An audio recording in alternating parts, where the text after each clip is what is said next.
Vous savez, il y a beaucoup de choses que les gens disent d'une manière évangélique. Tu verras, quelqu'un il dit, oh, les hommes de Dieu doivent être humbles. D'ailleurs, Jésus avait lavé les pieds des disciples et tout. Mais dans les contextes, c'était pas ça. Voilà. En donnant cet exemple, ça me fait penser parce qu'il y a quand même une polémique qui se fait parfois. On voit des pasteurs que certains qualifient comme gentils, et les pasteurs qu'on qualifierait comme méchants. On dirait des pasteurs gentils. Il va aider les fidèles lorsqu'ils ont des problèmes. J'ai vu un pasteur, il a fait ses bêtises, excusez-moi, il a divorcé même pour avoir couru derrière les femmes et tout. Pour gagner les âmes maintenant, s'il entend qu'il y a quelqu'un qui connaît, qui veut déménager, il part porter des affaires avec, mettre la peinture dans sa maison pour rendre l'autre appartement plus beau et tout. Et voilà. Mais est-ce que c'est le rôle d'un homme de Dieu?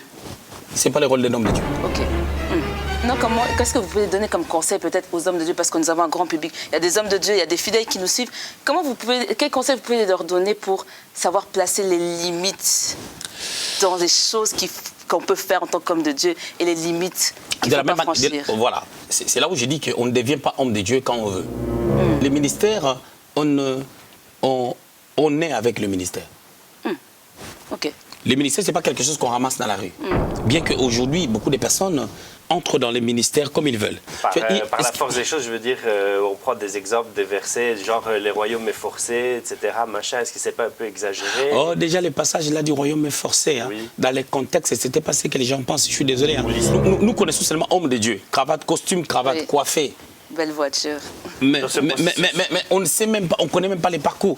Frère, ne prie pas dans une église où tu ne connais pas les parcours du pasteur. Exaucez Lungu TV, une plateforme pour votre croissance prophétique et pour l'édification des saints. Retrouvez prédication, évangile, enseignement, croissance prophétique et spirituelle, édification des saints, impact et sanctification, témoignages et miracles. Exaucez Lungu TV, la chaîne qui vous procure la vie. Bonjour chers téléspectateurs, soyez les bienvenus sur Exaucez Lungu TV, votre chaîne 100% prophétique qui vous procure la vie en Jésus-Christ. Alors vous êtes les bienvenus sur notre plateau, vous êtes les bienvenus sur notre émission. Nous avons débuté déjà, si vous avez regardé sur Facebook, nous avons déjà commencé à parler d'un thème très très intéressant. Et aujourd'hui nous souhaitons le continuer. Mais avant de vous révéler le thème, avant de vous parler et vous donner encore plus à écouter, je voudrais d'abord introduire notre plateau. Alors bonjour Eti Pépé. Bonjour Étienne. Comment vas-tu? Ça va très bien. Ça va très bien par la grâce de Dieu. Alors nous avons, Eti Pépé, nous avons abordé le thème que nous avons déjà commencé en parlant des hommes de Dieu et les réalités qu'on peut rencontrer dans le ministère, dans la vie en tant qu'homme de Dieu. Et aujourd'hui, nous allons continuer encore sur cette lancée, mais nous allons le faire avec le prophète exaucé. Bonjour prophète. Bonjour Kétia. Comment allez-vous? Grâce sur grâce. Amen, amen, amen. C'est toujours un plaisir de vous avoir. Bonjour Pépé. Vous allez bien? Grâce à Dieu. Et toi, ça va? Amen. Amen, amen. Alors, comme je disais, c'est toujours un plaisir de vous avoir sur le plateau. Le plaisir est partagé. Amen. Parce que nous avons quand même eu beaucoup d'émissions avec vous et on apprend toujours des nouvelles choses au sujet du ministère et au sujet même de la vie de tous les jours avec Dieu. Et aujourd'hui, nous voulons continuer à parler, poser des questions sur l'homme de Dieu et les réalités qu'il peut rencontrer. Mais avant de faire toutes ces choses, nous allons continuer comme dans nos bonnes habitudes, commencer par la prière. Amen. Seigneur, nous voulons te dire merci, encore une fois merci. Parce que c'est toi qui rends toutes choses possibles. Nous te remettons ces instants, fais-nous du bien, couvre-nous de ta faveur, de ta fidélité. Parle au travers de nous, édifie quelqu'un et nous aussi. Lorsque tu auras accompli toutes ces choses, reçois la gloire au nom de Jésus-Christ. Amen. Amen. Parler des 5 ministères, est-ce qu'en dehors de ces 5 ministères, il y a d'autres choses? C'est-à-dire l'homme de Dieu est appelé à rebondir parmi ces 5 ministères, mais est-ce qu'il y a d'autres choses en dehors de ça? Bon, déjà quand on parle, je l'avais expliqué dans l'émission précédente, en fait le terme homme de Dieu, c'est un terme qu'on voit dans l'ancienne alliance plutôt que dans la nouvelle alliance. On a vu, on peut le voir avec Élie qui dit si je suis homme de Dieu, hein, que le fait descendre tout ça, c'est Élie qui a utilisé ce terme particulièrement. Et bon, comme l'Ancien Testament n'a pas été aboli, mais ça a été révélé par contre dans la Nouvelle Alliance, on va dire que le terme homme de Dieu est toujours à jour jusqu'en ce jour. Je dirais que quand on parle de l'homme de Dieu, on parle, dans la Nouvelle Alliance, on parle de celui qui a reçu le ministère. Et le ministère, selon Ephésiens chapitre 4, verset 11, il n'y en a que 5. Pasteur, prophète, apôtre, évangéliste et docteur. Voilà. Et ces 5 ministres de Dieu, on peut les appeler homme de Dieu. D'accord. Mais est-ce que tout le monde qui est appelé, donc tout le monde qui est appelé à servir dans l'un des 5 ministères? Voilà, Non, c'est faux. C'était ça. Nous devons comprendre une chose que il y a les ministères, on est avec le ministère. Ok. Le ministère, ce n'est pas quelque chose qu'on ramasse dans la rue. C'est pour ça que j'ai toujours dit dans 1 Timothée chapitre 4 verset 14, j'ai toujours prôné que c'était un don spirituel que Timothée avait reçu plutôt qu'un ministère. Parce que le ministère, on ne les donne pas à quelqu'un. Les ministères, c'est Dieu qui les donne. La Bible dit, étant monté au ciel, il a fait des dons aux hommes. On parle de Jésus-Christ qui a fait des dons ministériels, pas des dons spirituels. Les dons spirituels, c'est le Saint-Esprit qui les donne. D'accord, ok. Oui, c'est le Saint-Esprit qui les donne, les dons spirituels, Romains chapitre 12. Mais le don ministériel, qui en a que 5, c'est Jésus qui les donne. C'est-à-dire, c'est Dieu qui les donne. Alors, j'étais en train de dire tout à l'heure que le ministère, on est avec le ministère. Je peux l'appuyer sur un passage de la Bible. Jérémie 1, 5. Avant que tu sois formé dans les saints maternels, je te connaissais. J'étais consacré prophète de nation. On peut enlever prophète, on met docteur. On peut enlever docteur, on met pasteur. C'est-à-dire, là, dans les contextes, sur le plan contextuel, on parle vraiment d'un ministère, de l'appel de Jérémie par rapport à son ministère de prophète. Il n'y a pas autre chose. Alors si on dit à quelqu'un, tu dois absolument savoir quel est ton ministère, c'est en fait une faute en fait de dire comme ça. Non, on peut, moi je dirais, le ministère se révèle. Le ministère, parce que le ministère se reconnaît, le ministère se révèle. Il y a des gens qui disent, moi je crois que je suis apôtre, moi je crois que je suis prophète et tout, mais en réalité peut-être que c'est faux. Il faut que les gens voient, que tu as ce ministère. Acte chapitre 13. Prophète, est-ce qu'on peut dire que de la même manière qu'il y a 9 dons spirituels, on ne va pas les énumérer ici, on sait qu'il y a aussi d'autres dons dont la Bible a parlé sans aller trop dans les détails. Est-ce qu'on peut dire que de la même manière, par analogie, il y a 5 ministères, mais il y a d'autres départements qu'on appelle par extension des ministères? Au vrai sens du mot, c'est-à-dire au sens propre du mot, il n'y a que 5 ministères. Donc on n'a rien à rajouter. C'est-à-dire quand on parle des dons spirituels, les dons, on les prenons ça comme des talents, comme des facultés, des capacités qui accompagnent le ministère. Il y en a beaucoup. On ne peut pas les limiter à 9. Pendant qu'il y a des gens qui ont les dons d'hospitalité, il y a des gens qui ont les dons de chanter. C'est quelque chose qui sert pour l'avancement du royaume. Il y a des gens qui président bien les réunions, mais ce n'est pas un ministère. Ils sont modérateurs, ils sont. En fait, les termes modérateurs, c'est vraiment un terme évangélique, mais les termes bibliques, c'est présider. Ils occupent des départements. Les termes bibliques, c'est présider. Romains chapitre 12. C'est présider. Paul dit que celui qui préside. Celui qui préside, les termes bibliques, c'est préside. Présider, pardon. Bon, j'ai tenté de dire tout à l'heure que le ministère se reconnaît. Dans Actes chapitre 13, on va voir que l'apôtre Paul, on a reconnu son ministère d'apôtre et la prophétie a dit même qu'on les mette à part pour l'œuvre dans laquelle ils ont été appelés. C'était l'apostolat. Pendant que dans le texte, dans le verset d'avant, on parle de docteurs et de prophètes, mais on compte Paul parmi ces gens-là. Comment ça se fait-il? On peut lire ça, on peut lire ça, on va voir le classement de la parole de Dieu, Actes chapitre 13. Voilà. Écoutez ce que la Bible dit. Vous connaissez la parole, prophète. Oh, grâce à Dieu. Il y avait dans l'église d'Antioche des prophètes et des docteurs, Barnabas, Siméon appelé Niger, Lucius de Cyrène, Manahen, qui avait été élevé avec Hérode les tétrarques, et Saül. Ok? On dit il y avait des prophètes et des docteurs, on cite leurs noms. Nous voyons, il y a 5 noms ici, mais on les compte parmi les docteurs et les prophètes. On ne dit pas qu'il y avait des apôtres, non. On dit il y avait ces gens-là étaient soit docteurs, soit prophètes. Je ne vais pas rentrer dans les détails parce que je connais qui était prophète ici, qui était apôtre, ainsi de suite. Quoi. Mais je connais. Il y avait un mélange de tout et quelque chose de merveilleux. Il y avait même, tu vas voir même, il y avait un Manahen qui n'était même pas juif, qui a été élevé avec Hérode les tétrarques. Les théologiens disent qu'il était le cousin d'Hérode les tétrarques. Et c'était a priori un politicien. Voilà. Donc je ferme ça. Verset 2. Pendant qu'ils servaient les seigneurs dans leur ministère et qu'ils le gênaient, dans quel ministère? Ils servaient les seigneurs dans le ministère de docteurs et de prophètes. Le Saint-Esprit dit, mettez-moi à part Barnabas et Saül pour l'œuvre dans laquelle je les ai appelés. Quand Dieu appelle les gens, il les appelle pour un but. Ce but-là, c'est l'œuvre dans laquelle ils sont appelés. Ils doivent accomplir une mission. Maintenant, on touche vraiment les ministères propres de ces gens. Mais cela est venu à un temps donné. Mais nous voyons, il y a la reconnaissance ministérielle qui part de ce que le Saint-Esprit a révélé. Mais maintenant, comment en tant qu'homme de Dieu, ou plutôt comment en tant que père, si je peux dire, comment est-ce que vous pouvez savoir en quel moment il est temps de reconnaître le ministère d'un de vos fils? Parce que là, on voit le Saint-Esprit. Là, on voit le Saint-Esprit à affirmer, le Saint-Esprit à parler. C'est-à-dire qu'il faut laisser le temps au temps. Déjà, concernant le ministère, il faut qu'il y ait une préparation de la personne qui est appelée d'une manière suivie. C'est pour cela, dans ce genre de choses, l'action d'écouter le Saint-Esprit est très, très, très important. Quand on écoute le Saint-Esprit, ça entre dans le cadre de l'exercice des dons. C'est-à-dire qu'il est très important d'avoir les dons spirituels. Les dons spirituels, des fois, nous permettent d'entendre, nous permettent des fois de guérir, nous permettent de faire pas mal de choses pour accompagner les ministères.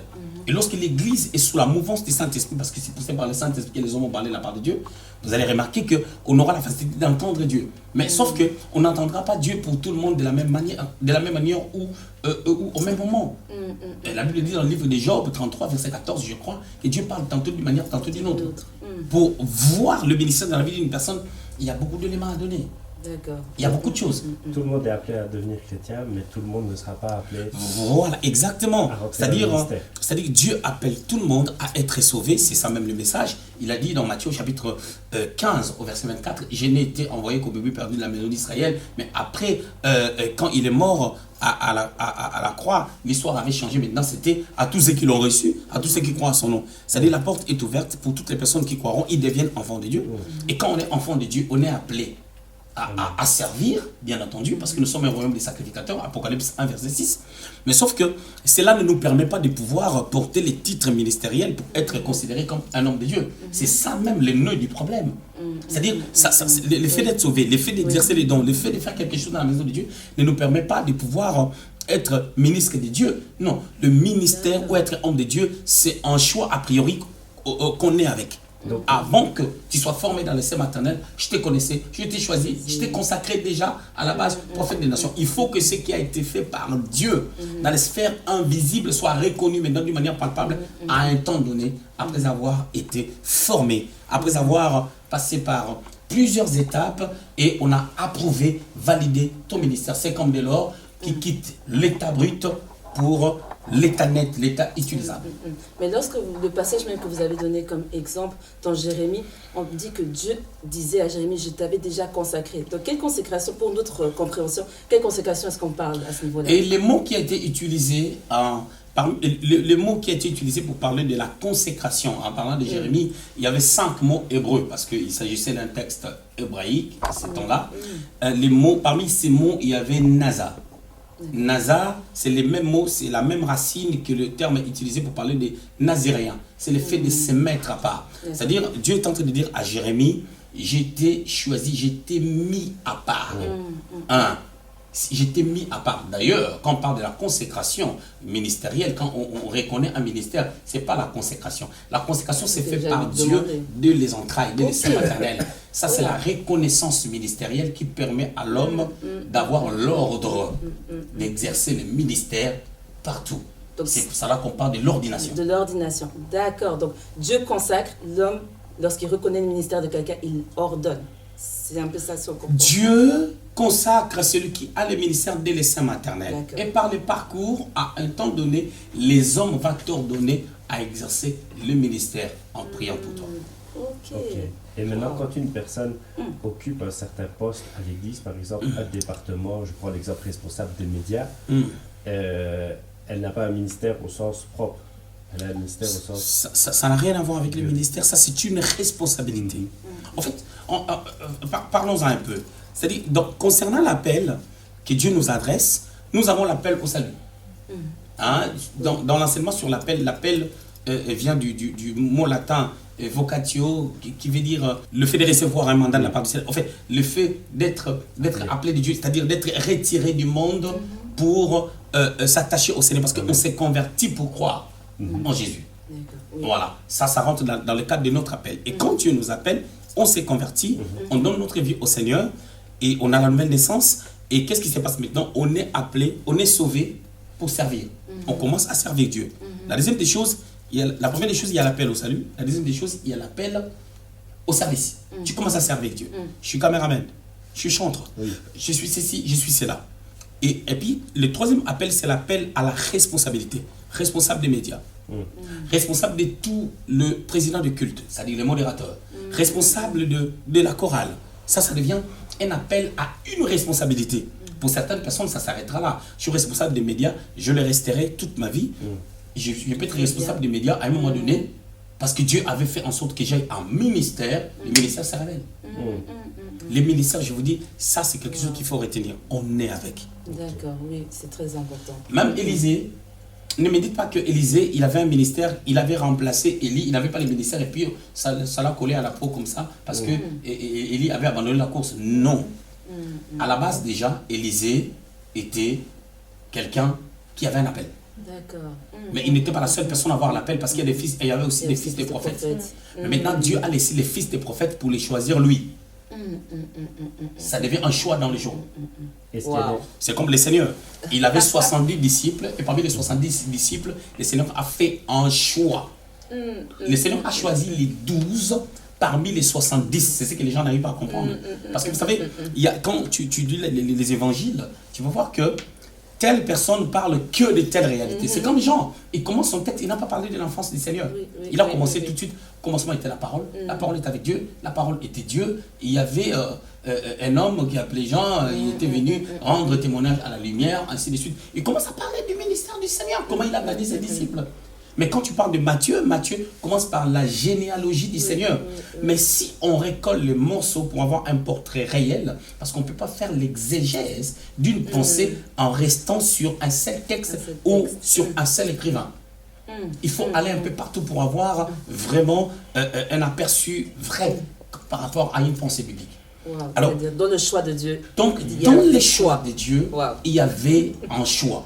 Il avait choisi 70 disciples et parmi les 70 disciples, il a fait un choix de 12. Et parmi les 12, il y avait 3 qui étaient tout le temps avec lui, Pierre, Jean, Jacques. Quelle qu'il y a des gens, a priori, qui... Et parmi les 3 Pierre, Jean, Jacques, il y avait un qu'il avait choisi pour devenir le pasteur des pasteurs. C'était Pierre. Amen. Il ne lui a pas dit directement, mais ça se faisait voir par l'attitude qu'il avait envers Pierre. Souvent, beaucoup de chrétiens, quand les pasteurs sont sévères avec, ils se rétractent, ils sont déçus. Pendant que la sévérité du Seigneur était une prophétie pour Pierre pour dire que tu seras grand, tu seras les pasteurs des pasteurs. Mais généralement, les chrétiens androïdes d'aujourd'hui, quand on est sévère avec, ils ne sont pas d'accord. Ils se rétractent. Ils se rétractent carrément. En tant qu'homme de Dieu, même quand vous voyez le ministère de quelqu'un, vous vous adaptez. Je dis rien, mais je suis dur avec la personne. J'ai un fils à l'église, Floyd. Il est venu à l'église, il a fait une semaine ou deux. J'ai commencé à être dur avec lui. Je ne l'ai pas expliqué, tu sais, je serai dur avec toi. Non, j'ai commencé à être dur tout de suite avec lui. Et ça l'a changé. Mais comment vous faites pour garder quand même les âmes? Parce qu'en étant dur, ça fait fuir les gens quand même. Non, tu sais, quand je parle de la dureté, changeons un peu le mot, la sévérité. C'est très important. Hein. C'est très important pour certaines personnes. Le Seigneur l'a été pour Pierre, il ne l'a pas été pour Jean. Le Seigneur savait que Jean ne sera pas le responsable de l'église. Le responsable de l'église, ça sera Pierre. Alors il a été sévère avec Pierre. Et puis cela dépendait aussi du comportement de Pierre. Regarde comment Pierre était. Est-ce qu'on peut dire, prophète, qu'il y a des gens qui, a priori, n'étaient pas appelés dans le sein maternel et qui, par la force des choses, sont rentrés dans le ministère? C'est un peu une question... Non. C'est une très belle question. C'est une très belle question. Ça ne sort pas du sujet. Très belle question. Et donc, tu viens de dire si j'ai compris ta question. Par la force des choses, je veux dire, on prend des exemples, des versets, genre les royaumes est forcé, etc. Machin, est-ce que c'est pas un peu exagéré? Oh, déjà, le passage là du royaume est forcé. Hein. Oui. Dans les contextes, et c'était pas ce que les gens pensent. Je suis désolé. Hein. Les gens prennent ça. Je peux rentrer là une minute? Allons-y. Quand on dit le royaume, depuis le temps de Jean-Baptiste, le royaume est forcé. C'est-à-dire, les gens prennent ça d'une manière évangélique. D'une manière évangélique, on dit le royaume de Dieu est forcé, c'est sur le violent que ça n'en parle, il faut être violent les choses de Dieu. Mais dans les contextes, si vous lisez même la version Summer, les contextes étaient quoi? Le pharisien, le sadducéen, le docteur de la loi de cette époque, il forçait les choses par rapport au royaume, il le maltraitait même. C'est ça. Il le maltraitait même les gens. Rien à voir avec notre compréhension. Je vais vous lire une version de la Bible pour comprendre l'essence Prophète, Ça va nous amener à un autre sujet. Hein. Parce que c'est mieux que je fasse une émission pour ça. Alors, ça commence à devenir intéressant. En fait. C'est mieux qu'on laisse ça, qu'on reste dans ce qu'on est en train de dire. C'était l'attitude des pharisiens. Parce que, tu sais, Paul était dans le groupe de pharisiens, des Sanhédrins. Paul croyait servir Dieu. Oui, Mais il le dit quand il s'est présenté devant le roi Agrippa, devant Festus, devant tous ces gens-là. Il a dit, il était plus avancé dans le judaïsme, il est dit aussi dans le livre des Galates. C'est-à-dire, quand Paul est en train de ravager l'église, au temps d'Étienne là, au temps où Étienne était décédé, Paul croyait servir Dieu. Mais quand il a rencontré les véritables, il a changé, il est devenu lucide, il a vu au-delà du voile. Parce que sa voyance s'est limitée juste au premier voile. Oh là. Sa voyance n'arrivait pas dans le sein des saints, ça s'est arrêté au parvis. Et il pouvait voir seulement que le voile, il y avait un rideau qui séparait le lieu saint et le lieu très saint. Sa voyance était là. Or, il devait être lucide parce que la lucidité, c'est voir au-delà du voile. Or, le voile est là, le voile déjà nous voile. Mais dans la lucidité, tu dois percer le voile pour voir les choses autrement. Et quand il rencontre le Seigneur, la lumière de ce monde, il a ébloui ses yeux, il a ouvert les yeux de l'esprit. Paul a vu maintenant que ce que je faisais, c'était des aventures. C'était pas ça. C'était pas ça. J'étais en train de combattre plutôt l'œuvre de Dieu. C'est pour dire que quand, dans les contextes, quand on disait que le royaume est forcé depuis les temps des gens, quand les gens s'élevaient pour commencer à annoncer que Jésus vient, que lui, il était là comme précurseur, pour débroussailler le sol, automatiquement, les pharisiens n'étant pas d'accord parce qu'ils étaient en train de perdre l'air public. Ils ont commencé à forcer des choses concernant le royaume. Amen. Mais quelle voile, Seigneur. Wow, Dans les contextes, en réalité, c'était ça. Rien à voir avec ce qu'on pouvait penser. Waouh, quelle révélation. Dans Voilà. les contextes, c'était ça. Hein. Vous savez, il y a beaucoup de choses que les gens disent d'une manière évangélique. Tu verras, quelqu'un il dit, oh, les hommes de Dieu doivent être humbles. D'ailleurs, Jésus avait lavé les pieds des disciples et tout. Mais dans les contextes, ce n'était pas ça. Voilà. Les disciples ont fait un chemin. On fait un chemin à pied. Ils ont marché, ils mettaient des sandales. Ils avaient des poussières aux pieds. Et pendant, chemin faisant, ils étaient en train de se disputer qui était le plus grand. Ils débarquent maintenant dans la maison, ils devaient faire la Sainte Seine. Jésus maintenant, connaissant les pensées de leur cœur, il voulait leur répondre à cette question-là qu'ils avaient en chemin. Il prend de l'eau, il leur lave les pieds pour leur montrer que le plus grand, c'est celui qui fait ce que je fais.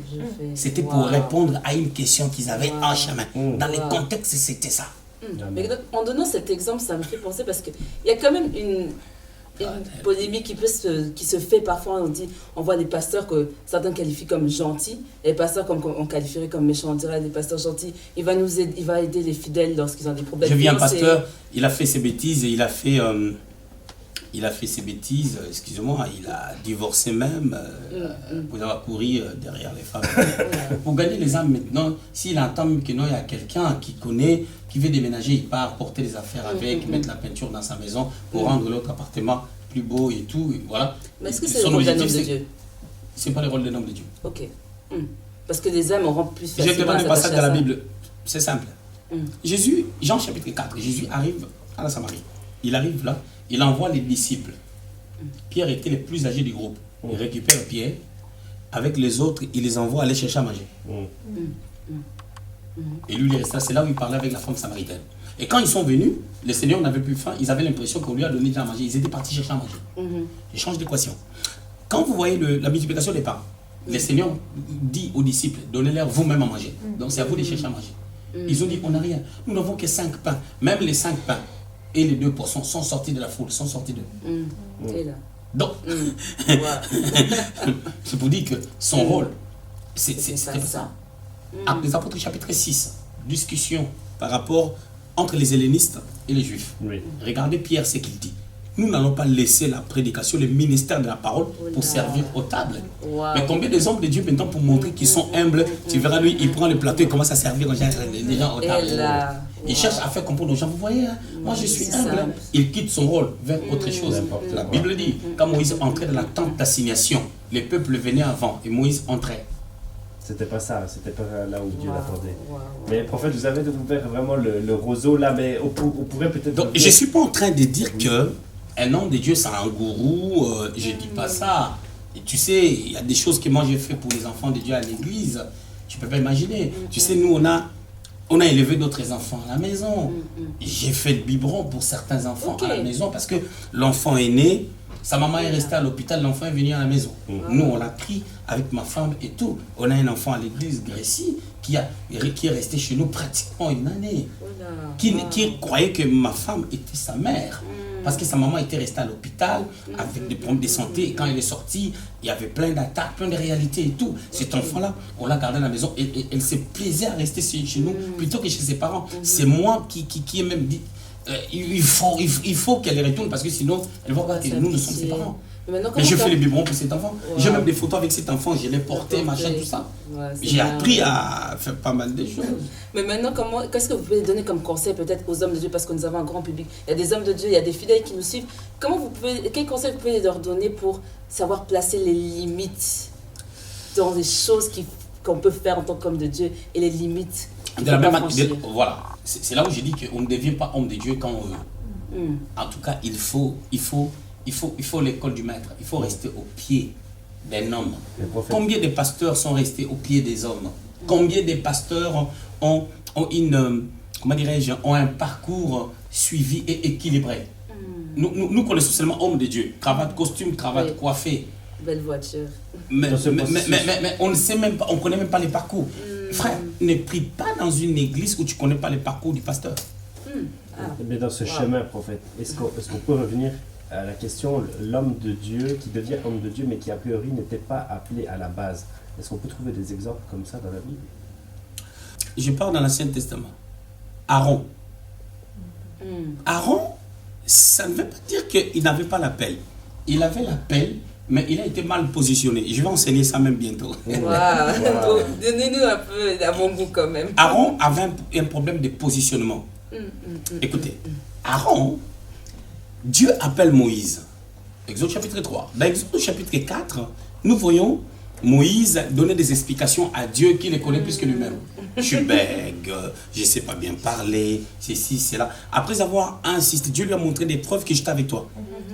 Et il oublie même que Dieu est capable d'enlever cette maladie, ces défauts, le bégayement. Alors, qu'est-ce que Dieu a dit? Bon, écoutez, voici ton frère Aaron arrive. C'est-à-dire, j'ai touché le cœur d'Aaron pour le faire comprendre qu'il doit te soutenir dans la mission. Ils se sont croisés dans le désert. Du coup, Aaron est venu comme collaborateur auprès de son frère. C'est parce qu'il avait la facilité avec Myriam de critiquer Moïse. Nombre chapitre 12. Parce qu'Aaron n'est pas venu comme fils. Le plan de Dieu était qu'Aaron vienne auprès de Moïse comme fils plutôt que comme un collaborateur. Les positionnements. Tu sais, quand on est mal positionné, c'est la mort qui vient.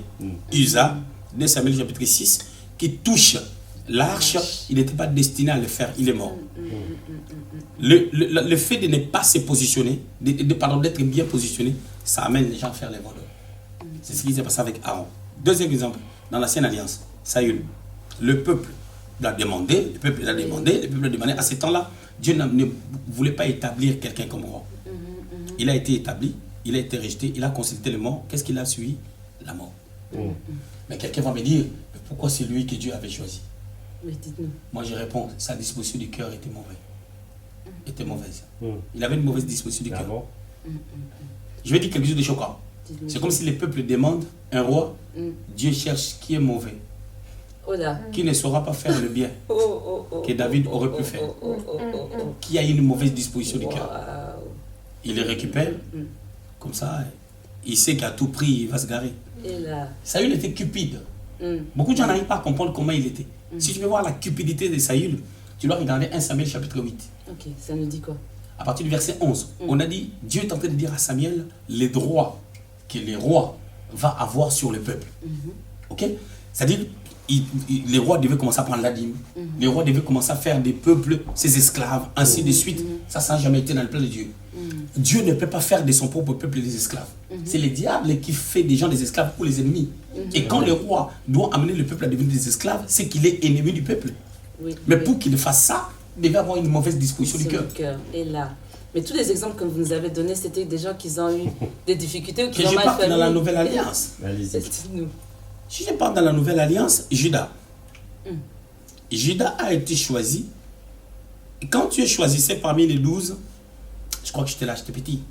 Oui. Il y avait 70 disciples. Vrai, vous avez vu. Et Jésus était en train de choisir, il fallait qu'il choisisse 12. Quand il a choisi, quand il est arrivé à 11, il a dit, dans le groupe là, il faut que je choisisse qui a une mauvaise disposition du cœur, qui ne changera jamais. Comme ça, il va me livrer, je monterai à la croix. Oh là. Judas. Et là. C'est une révélation. Ok. Je pars plus loin. Je peux vous parler d'Alexandre le Forgeron. Et là.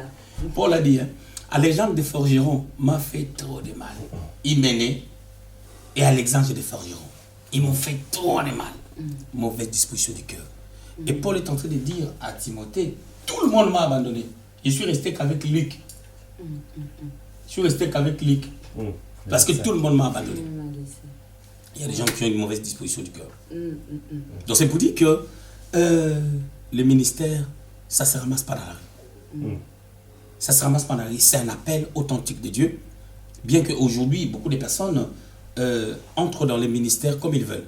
Mais pour bien m'expliquer, je voulais dire une vérité. Il peut arriver que Élisée remplace Élie. Mais il n'était pas appelé pour remplacer Élie. Il devait avoir son ministère, mais rester fils des prophètes. Mais Dieu l'élève à la dimension d'Élie à cause de sa bonne disposition du cœur. Amen. Tout commence par On a le tout cœur. compris. On l'a mis 10 ans. De 1 roi 19, verset 16, à 2 rois 2, ça fait 10 ans. Ok. Il faisait qu'un seul travail. Il versait l'eau entre les mains d'Élie. 2 rois chapitre 3, verset 11. Pendant 10 ans, c'est là où il a eu le ministère. Amen. Donc une bonne disposition du cœur. Ça commence C'est-à-dire, par ça peut arriver que Dieu te donne une grande responsabilité parce que tu es disposé.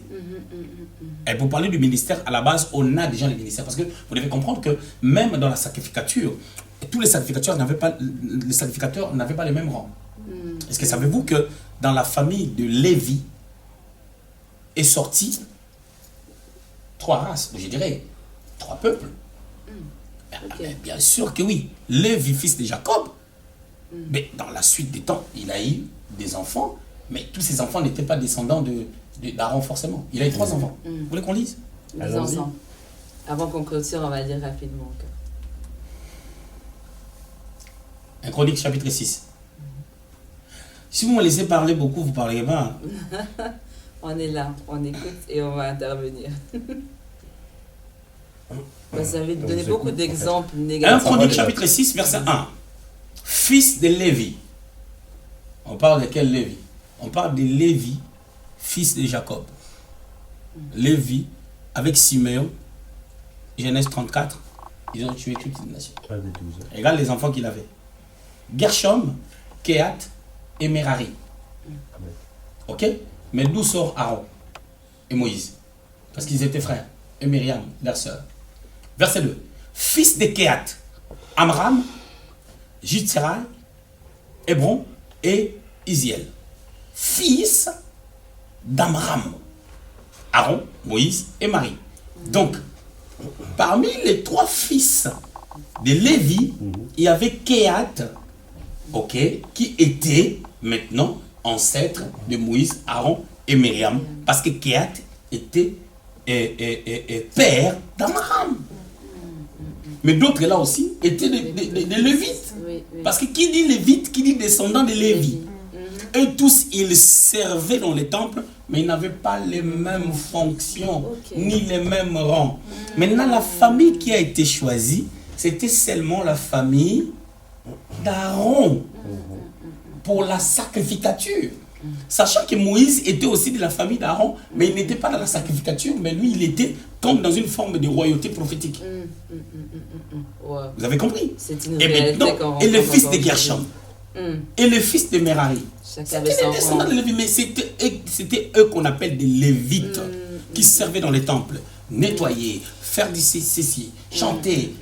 Voilà, il y avait plein de choses. Par conclusion, on peut dire que même aujourd'hui, chacun, on est appelé, mais chacun a son rang. Voilà. J'ai pris cet exemple pour dire que nous sommes appelés, nous tous, à la sacrificature, étant des sacrificateurs, mais nous n'avons pas tous la même fonction. D'accord. C'est ça les problèmes. C'est très clair. C'est très clair. Quelle Super. bonne manière de terminer l'émission. Mais il y a vraiment encore beaucoup de choses Il y a à tellement dire. beaucoup de choses. On n'a même pas parlé de est-ce qu'un pasteur doit travailler, Mais c'est doit ça faire aussi. un travail séculier. Moi je dirais mieux, tu sais, quand tu dis un travail séculier, c'est propre, hein? Je vais changer. Est-ce qu'un pasteur doit travailler chez Hérode? Mais c'était bien expliqué, prophète. Mieux vaut le peu du juste. Hein. On va garder ça pour la prochaine émission, c'est sûr. Parce que vous avez parlé d'être consacré, donc on voulait quand même rentrer dans cet angle-là. Mais est-ce qu'on est consacré, on doit travailler ou comment ça se passe? Mais on va garder ça pour les prochaines émissions. Raison pour laquelle on vous invite encore, téléspectateurs, à rester connectés. Amen. Parce que beaucoup de sujets, beaucoup de sous-sujets vont être encore abordés. Donc restez connectés sur Exaucé Lungu TV, votre chaîne 100% prophétique. Merci beaucoup, homme de Dieu. Merci beaucoup. prophète. Merci beaucoup, prophète. Merci À la prochaine. À très bientôt. Que Dieu vous bénisse. Amen, amen. Également. Restez connectés sur votre chaîne Exaucé Lungu TV. Et pour plus d'émissions, connectez-vous à votre site internet www.exaucelungutv.com. À très bientôt.